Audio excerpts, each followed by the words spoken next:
G'day everyone, it's Comics with Callaway back with another video, and today we've got issue 5 comic book review of Dead Body Road by Justin Jordan and Matteo Scalera.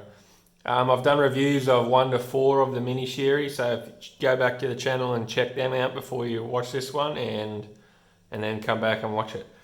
So this is Dead Body Road. It's a story about an ex-cop whose wife was killed during a bank robbery. She was a security guard at the bank, and she was killed.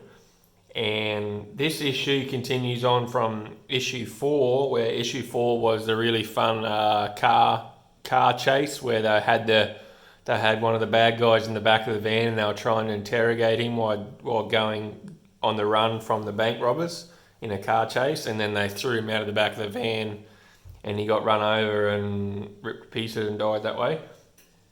And at the end of issue 4 you see where they managed to escape by going in front of the train and getting on the other side of the tracks, and they got away. Well, this issue picks up from there, and they've gone to a warehouse in the desert somewhere, like an abandoned warehouse. And this issue, not much, quite a bit happens, but not much really. We get a bit more of an interaction between the cop, Gage, whose wife has died, and his ex-partner who was brought in issue 2. So their conflict between each other was they were two corrupt cops, and they were taking drug money and taking drugs and things from dealers and criminals and stuff. And eventually Gage, the cop whose wife was killed, he had a change of heart, and he turned in his ex-partner for taking bribes and stealing money. But he did so knowing that he would go down as well because they were both doing it. So the cop that had a change of heart, his conscience couldn't do it anymore, so he turned them both in and they both got kicked off the force. And this Rachel here, she was the wife of the hacker. So the hacker was the one who they recruited, the bank robbery crew recruited, because when they steal the cash from the bank, they also have the hacker go into the server room and hack the bank account details of everyone and all the clients of the bank. So by the time the police and stuff realised it wasn't just a cash robbery from like the vault, they've actually taken bank accounts and stolen money that way. So we get a bit of interaction between the two ex-cops here about what's happened and why they are who they are, and we basically get, it's a bit of an interaction. The cop whose wife was killed, he was sort of a bad guy, like he was dirty, he wasn't a good honourable cop. But his wife is what made him feel peace. His wife was one that made him feel whole. And when his wife died, he sort of lost everything. His wife, from what you read in the story, his wife was what made him feel happy. His wife, in a life of bad decisions and regrets and all that sort of stuff, his wife is what made him feel happy. His wife made him feel, made him feel good, made him feel like he was a normal person, not just a, you know what I mean? The way a marriage does, like your wife made him feel like, he says here, I think you are what you are. I think as soon as the shooting starts, you're going to have to kill them or get killed. And I think that suits me just fine. So that's the cop whose wife's killed. He's talking to his ex-partner. And he says back, yeah, I wouldn't expect much of an answer there. Gage here has 2 qualities that mean he's always on the losing end. One is that he can't see more than a step or 2 ahead. He ain't got no plan. And the other is that he is a selfish motherfucker who cared about himself and maybe Annie. Annie was his wife that died. Maybe. But I think mostly he cared about how she made him feel. So, it sort of gives you a bit more dialogue and a bit more backstory into him and his wife. So anyway, that goes on, and then we end up getting the bank robbery, the bank crew, and the bikie gang that they recruited to try and take these cops down. They get to they find them at the warehouse. So we get a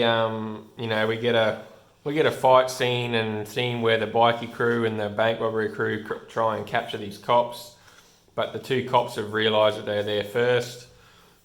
So when the bikie crew try and make entry into the warehouse, they get one gets shot from the inside. He gets shot in the head. That's pretty funny. He gets shot by a shotgun from a great distance. He gets shot with a shotgun and he gets hit in the head. I found that pretty. That was funny, So shot with buckshot, but from a mile away. And then they get it out, and this bikie guy here, he's wheeling, being a hero, and he's going to breach the door with his motorcycle. He's going to breach, and the bad cop here, he's got the axe, and off goes the head, just like that. That was pretty gruesome and pretty good. And then we get another guy breaches, and Rachel, she puts a bullet in his head too. So it's pretty gory. It's definitely not PG-13. So that part of the story is really good, and we get more more action, and one of the bad guys gets this good cop, shoots him in the leg, and then we get the bad cop, how we thought he's been working with the good cop, and we thought they were sort of mending fences and they're working together. Well, surprise, surprise, shocker, shocker, he's only there for the money.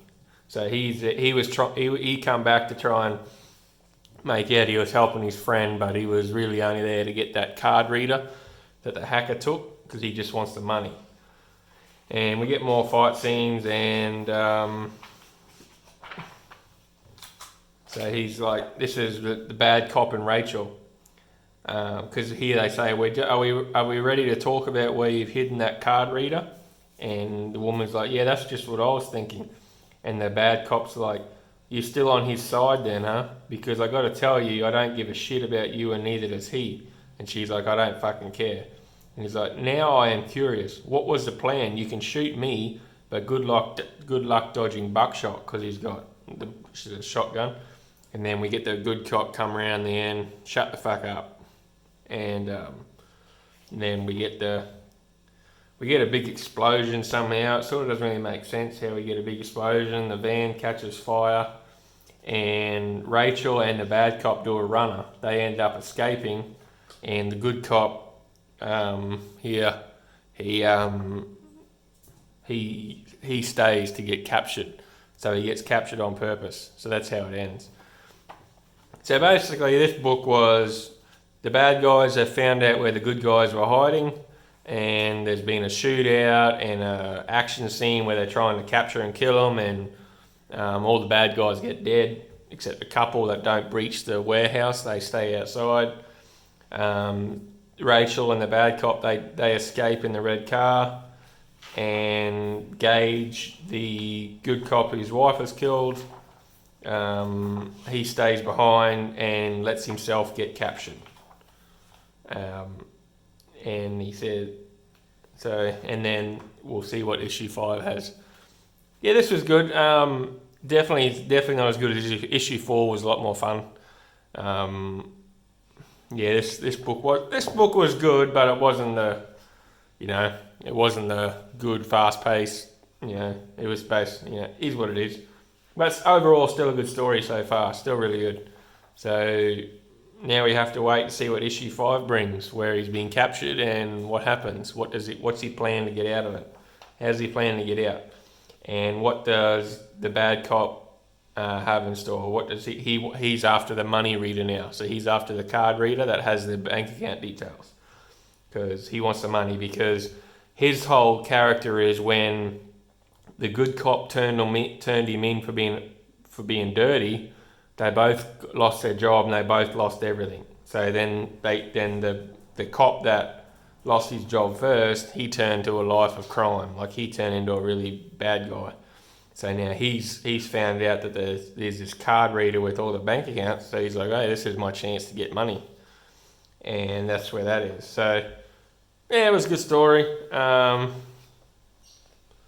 The art's okay. The art's growing on me a little bit, but it's not my style. But I do like the story, the crime revenge stories. That's what's keeping me interested. So that's it, guys. I'll do issue 6 now, and I'll load that one up as well. Thanks, guys.